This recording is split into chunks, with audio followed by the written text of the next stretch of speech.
curious regarding a YouTube death spiral or anything like this. Now, I feel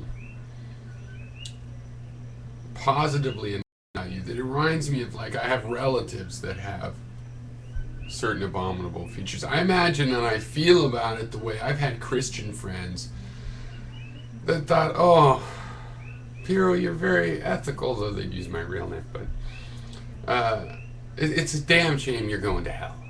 You know, it's just because you, everything, almost everything, just if you just would admit your Savior has sinned, but it's too bad. It's kind of like that. I think you're better than this opinion. It's totally inexplicably, and I'm not saying you can't reason about it. No, go look at the facts and look at these things that you know that there's a huge data dump now of the evidence.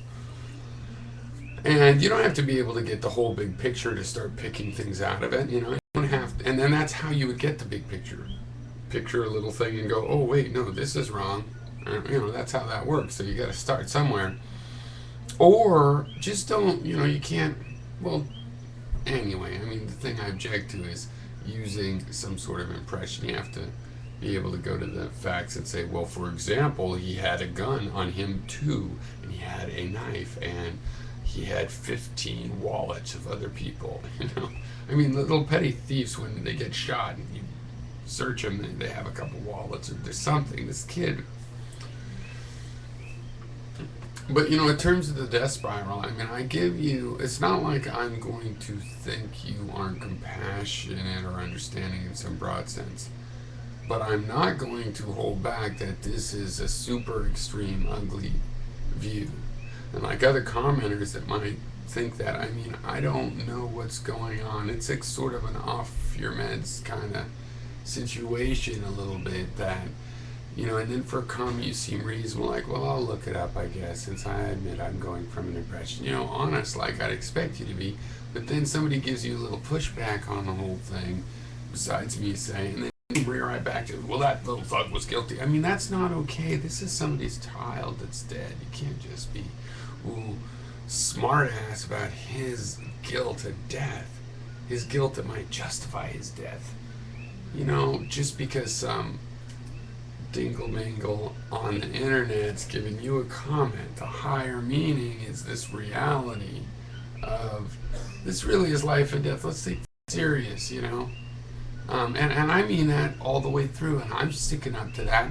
I'm not demonizing George Zimmerman. I could tell the difference between somebody that's a hateful racist out to hurt somebody of another race and somebody that's just a paranoid Mr. Magoo that got the wrong wind of the wrong thing and killed an innocent 17-year-old boy. I can see the difference between the tragedy and the crime, the tragedies, I think, or at least I'm trying to. So, you know, don't just jump off the fuse there. That's making me nervous and worried. And it's like, I guess I feel towards you the same way those Christians feel towards me. Like, okay, it's too bad Curious is going to hell just for one little super severe mistake. But luckily I'm an atheist and I don't believe in hell. But, you know, I don't want to hold back that there's a condemnatory thing, because I honestly think you should look into that. But then again, if you don't, I mean, it's like my Christian friends that I have still liked and gotten along with, and it's like, no, I've looked into Christianity enough, thank you.